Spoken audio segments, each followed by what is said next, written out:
नमस्कार, मैं हूँ दृष्टि वशिष्ठ। आप सभी भक्तों का सनातन संवाद पर बहुत बहुत स्वागत है। आप इस वीडियो पर आए हैं तो ये तो निश्चित है कि आप राधा कृष्ण के भक्त हैं और वृंदावन से प्रेम करते हैं। भगवान की कथा और उनकी महिमा को सुनना भी नवदा भक्ति में से एक भक्ति ही है और यह एक सत्संग भी है। आप यहाँ तक आए हैं तो कृपया अंत तक मेरे साथ रहिएगा। आइए चलते हैं कथा यात्रा पर। क्या हम सच में जानते हैं कि भक्ति और श्रद्धा का क्या महत्व है? क्या भगवान की कृपा धन और ऐश्वर्य से भी बड़ी हो सकती है? आज की कथा में हम आपको एक ऐसी कहानी सुनाने जा रहे हैं जो आपके हृदय को छू जाएगी।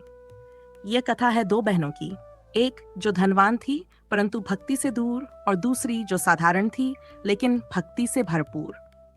तो आइए इस अनमोल कथा को सुनते हैं और जानते हैं कि कैसे वृंदावन की रज ने एक बहन का जीवन बदल दिया। सुमन एक धनवान स्त्री थी जिसका जीवन ऐश्वर्य से भरा हुआ था, लेकिन उसकी बहन वृंदावन में रहती थी। वह साधारण थी परंतु भक्ति में अटूट विश्वास रखती थी। एक दिन वर्षों बाद सुमन अपनी बहन विभा से मिलने वृंदावन पहुंची। वहां जाकर उसने देखा कि विभा का जीवन सादगी से भरा था। उसका पति मिट्टी के घड़े बनाने का कार्य करता था। सुमन को यह देखकर आश्चर्य हुआ और कहीं न कहीं उसे अपने धन का अभिमान भी था। वह विभा के घर की हर छोटी बड़ी चीज में कमी निकालती रही, लेकिन विभा हर बार बस यही कहती, जो बिहारी जी की इच्छा। विभा ने सुमन को वृंदावन के सभी मंदिरों के दर्शन करवाए और वहां की महिमा सुनाई, लेकिन सुमन का मन इन बातों में नहीं लगा। वह बस घूमकर वापस आ गई। कुछ दिनों बाद सुमन ने घर लौटने की इच्छा जताई। विभा ने उसे रोकने का प्रयास किया, लेकिन वह अड़ गई। जाते समय विभा ने अपनी बहन को एक मिट्टी का घड़ा उपहार स्वरूप दिया। सुमन ने अनमने भाव से घड़ा ले तो लिया, लेकिन मन में सोच रही थी, क्या कोई उपहार में घड़ा भी देता है? सुमन अपने गांव लौट आई। गर्मियों के दिन थे और गांव में पानी की भारी किल्लत थी। एक दिन पानी भरने के दौरान भीड़ में धक्का मुक्की हुई और सुमन का घड़ा टूट गया। वह बहुत दुखी हो गई।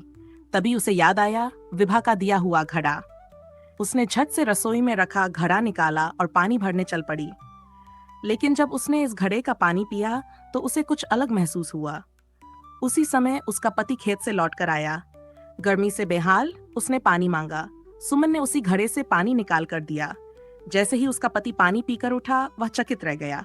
यह पानी नहीं, यह तो अमृत है, उसने कहा। सुमन ने घबरा कर पूछा, ऐसा क्यों कह रहे हो? उसके पति ने उत्तर दिया, आज तक मैंने इतना मीठा जल नहीं पिया। यह तो किसी मंदिर का अमृत लगता है। सुमन को यकीन नहीं हुआ। उसने ध्यान से देखा, घड़ा अब भी पूरा भरा हुआ था। अगले दिन जब उसने घड़ा उठाया तो पाया कि पानी पहले की तरह भरा हुआ था, बिल्कुल वैसा ही, न एक बूंद कम न ज्यादा। उसी दिन अचानक विभा उससे मिलने आई। सुमन दौड़कर अपनी बहन के गले लग गई।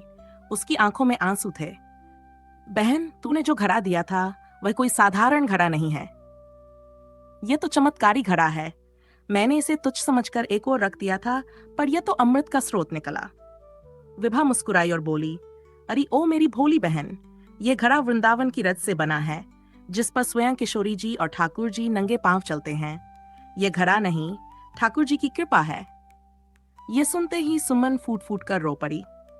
हे बिहारी जी, मैं कितनी अजानी थी जो आपकी महिमा को नहीं समझ पाई। अब मुझे समझ में आया कि सच्चा धन भक्ति और प्रेम में है, न कि सोने चांदी में। तो देखा आपने, जब तक हमारे जीवन में भक्ति नहीं होती तब तक हमें भगवान की कृपा की पहचान नहीं होती। हम ऐश्वर्य और धन को ही सबसे बड़ा मान लेते हैं, लेकिन असली संपत्ति प्रेम, श्रद्धा और भक्ति में होती है। अगर आपको ये कथा पसंद आई तो इसे अपने प्रियजनों के साथ जरूर साझा करें और सनातन संवाद चैनल को सब्सक्राइब करना न भूलें। जय जय श्री राधे।